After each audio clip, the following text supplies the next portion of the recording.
Welcome to my channel. I'm Dr. Romano. Today's video, we're going to talk about the real estate market and an update as to what is going on. It's ironic how real estate prices finally stopped going up. In resort villages such as Vail and Breckenridge and Aspen, prices have finally stalled.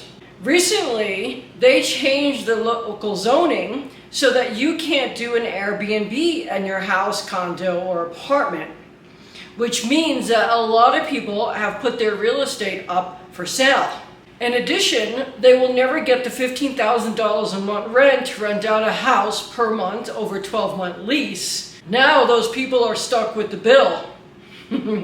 Have fun trying to sell your real estate in resort villages for what you paid for it. I've been talking about this since last August of 2021, and I mentioned what was going to happen, but nobody seemed to believe me.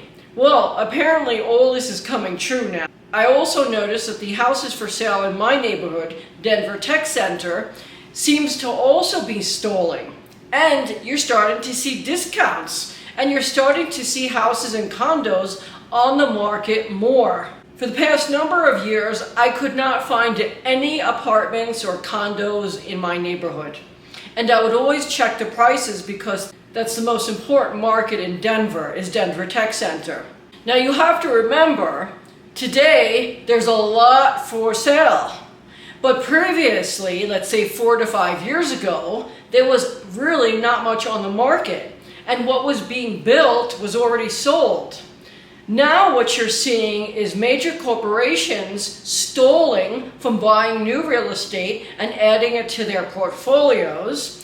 So that's less competition for the average American to buy their own house, condo, or co-op, whatever it is. Finally, we are not going to have Europeans or Russians or Chinese buying up American real estate because they've seen their economic boom. If they're Chinese or Russians, they're afraid to buy real estate in America because they're afraid of getting it confiscated. They are also very afraid of buying real estate in America because they're not sure what's going to happen. For those people who do own real estate in America and they are foreigners, it's actually a great thing to hold on to your real estate because your currency and the equivalent to our currency, the exchange rates, the real estate's actually worth more.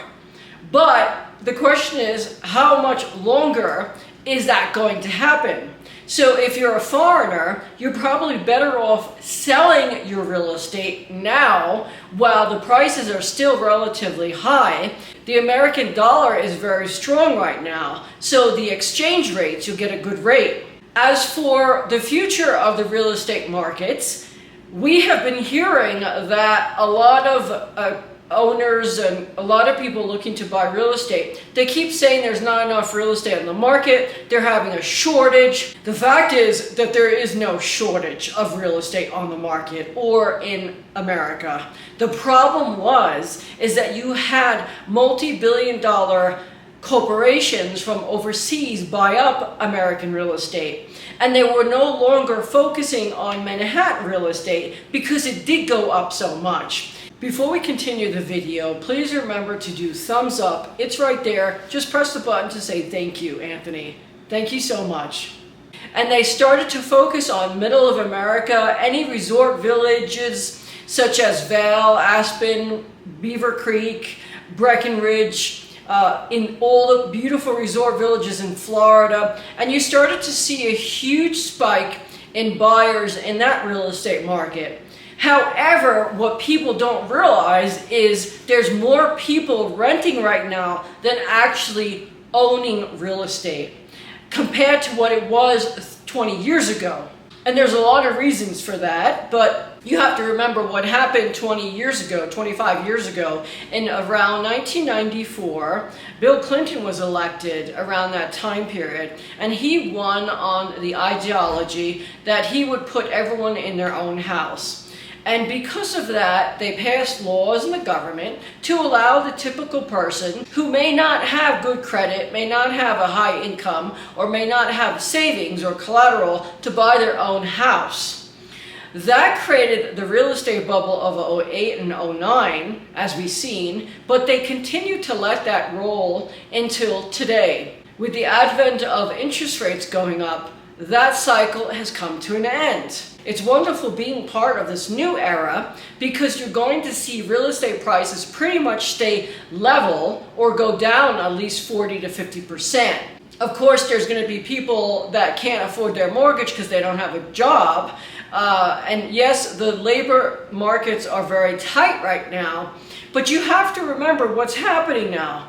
People are fed up with working in a cubicle in the office, and so they realized that they should find a new career, and they did that. So there's a lot more people that are working for themselves, whether or not they came to another state. I noticed that there was a lot of Texan peoples coming to the state of Colorado and opening up construction companies.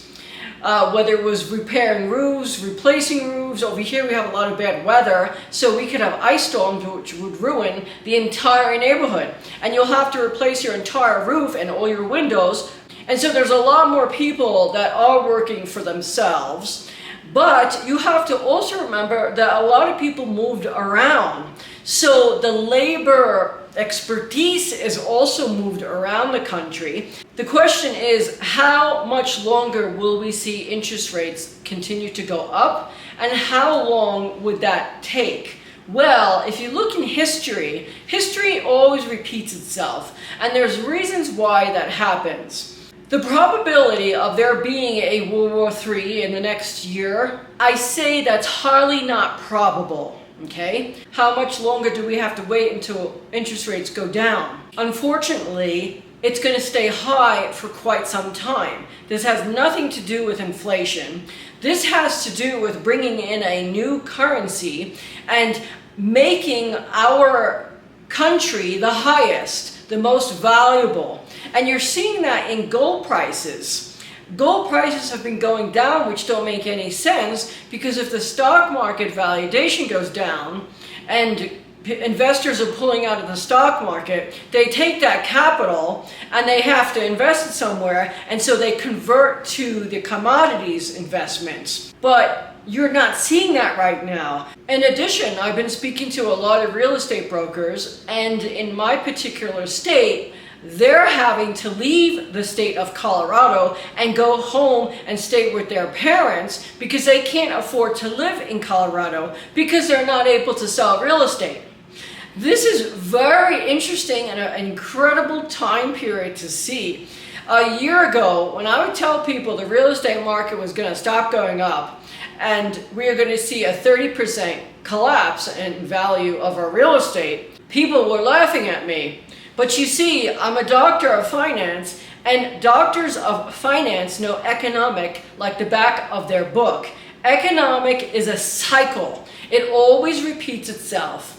And what is very interesting is that, when investors sign agreements to invest, they always have to sign an agreement or a clause that states, a disclosure agreement that says, past performance is not an indicator of future performance or something like that.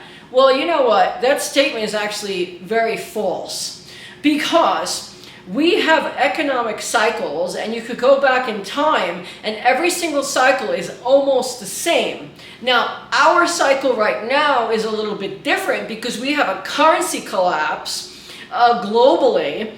But you have to remember what's actually happening globally. It's not just the American real estate market that's being affected. It's not that people can't afford or they're not wanting to buy real estate anymore, or there's not enough of real estate. No, it's not true. I would say since 1994, remember you had the rich Russians that came to America because the fall of the Soviet Union, and they were buying a lot of real estate, especially in Manhattan, all those skyscrapers, apartment buildings, etc. That was Russian cash. Then after 2000 period, you started to see the rich Chinese come over and buy up houses, apartment buildings, condos, whatever it was, whole blocks of condos in new apartment buildings. They would just buy up the whole floor. And they would hope that in the future they could sell that for a higher amount. And they did. And so they continued to reinvest their money in the American real estate market. It was apparent that Manhattan real estate prices could no longer go up. And it was apparent before actually COVID that was apparent. because you started to see a lot of people move out of the big cities and they weren't purchasing real estate as they did. And that's why you've seen Texas, Florida, Colorado, Utah, all these other places, even Nebraska, build up real estate and have new investors come in. However, what you're seeing today is a change in our global economy. So since the collapse of the Soviet Union, then you had the European Union formed, and I remember in 1998-99, Americans could go to Europe and it was relatively cheap for them. Then all of a sudden the euro was created and the dollar kept going down and down and down, and the euro started to go up and up and up. So then you see the European states started to make more money, to have more value and wealth, and then they also came to America to buy real estate. So what you're seeing now is a stagnant in the global economy.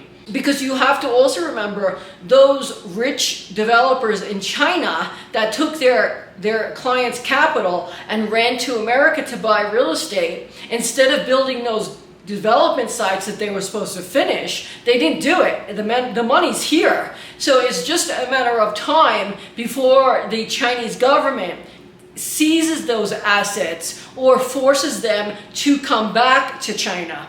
And when you see that happen, you're going to see a gigantic disaster in the American real estate market. And this is why people such as Ray Dalio and many other people, they're saying a 50% real estate collapse. Now, that's an average collapse, because if you look in the collapse that happened in 08 and 09, and that time period, it was actually a lot more in certain places. So in small country towns, the real estate prices did go down 40%. It's not just the Chinese, it's not just everyone else, but since the dollar is going up now with this new advent of the interest rates, it's pushing the dollar higher, and all the other currencies to be basically revalued. That's what's happening right now. We're having a revalue of our global markets. So when you want to value an Italian property, what it was worth 3 years ago is not what it's worth today. If you want to value a Chinese property or a Japanese property or a Russian property, it's not valued at what it was 3 years ago. And it wasn't just COVID that sparked this. This was COVID toppling and pushing everyone over the top of the mountain. But it started before that. You started to see a big change in global wealth, where the money was being distributed, where the money was being focused. For example, Dubai and all those Middle Eastern countries, you've seen the beautiful cities created, but then at a certain time, you started to see investors saying, wait a second, this is too much money, and they stopped investing. And then you saw what happened. Well, that's what's happening on a global scale now. And so because of the dollar being so strong, you have to question, well, how much longer that is going to be. It's going to be for quite a lot more time than we think.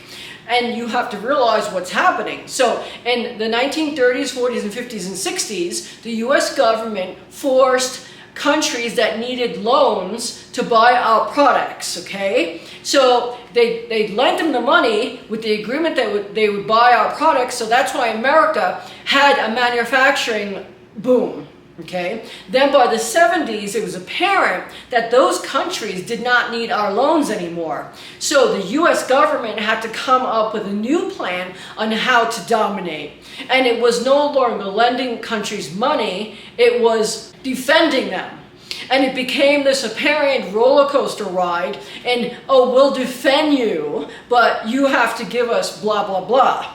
And now today, so by the 1970s and 80s, it was apparent that they'll help, the US government will help them, but they have to do trade deals. So it became apparent that the US government would do trade deals and say, if you give us what we want, we will let you sell cars in our country, or whatever it was, the deal was, like Mexico and etc. And that's when China became very big. After 2000, it was apparent that they were going to dominate the global markets because of how organized they were and how fast they were to do their ports, take over ports, etc. And now today, you're not going to see that the US government will defend you. No, it's we will sell you arms, but you have to still do what we want. And so that's why the prices of the interest rates are going through the roof, and it will go through the roof, and it will continue more than the late 1970s and early 1980s. Because today we have a huge deficit. $30 trillion is only the icebreaker. What about all those other deals that haven't even been funded yet or haven't even gone in existence? So $30 trillion is more like $150 trillion. Exactly. So by our government being so resilient and taking control and changing, and they always change at the last minute. So please beware, you don't have to worry. And so that's what's happening now, is they're changing once again. Yes, we will see real estate prices go much lower, but we are not going to have, as a buyer of American real estate, we're not going to have the rich Russians, the rich Chinese, the rich Europeans come into our country again and buy up real estate and make the prices stay high. No, it's almost like they ran away. So when that happens, you're going to see a free-for-all, because what happens when you lose your job? You can't afford your country house. You can't afford your yacht or your actual main residence. So because of all that wealth was created, people also overextended themselves. Not many people are frugal that will literally take their capital and keep it in their bank account. I mean, that was our great-grandparents that used to do that. But you have to remember why they did that, because they were earning 6-7% interest on their savings. Okay, so that's why they saved money, because it was actually worth saving money back then. Again, you're going to be able to do that, actually save money, and put it in your bank account and earn 6-7% return. So it's also going to be hard for the stock market to keep up with those type of investments, those solid type of investments. I want to thank you so much for watching. Please remember, if you like my channel, to subscribe so you get my future videos. And if you want to say thank you, Anthony, because you like my content, do thumbs up. It's right there. All you gotta do is press it and say thank you. Thank you so much.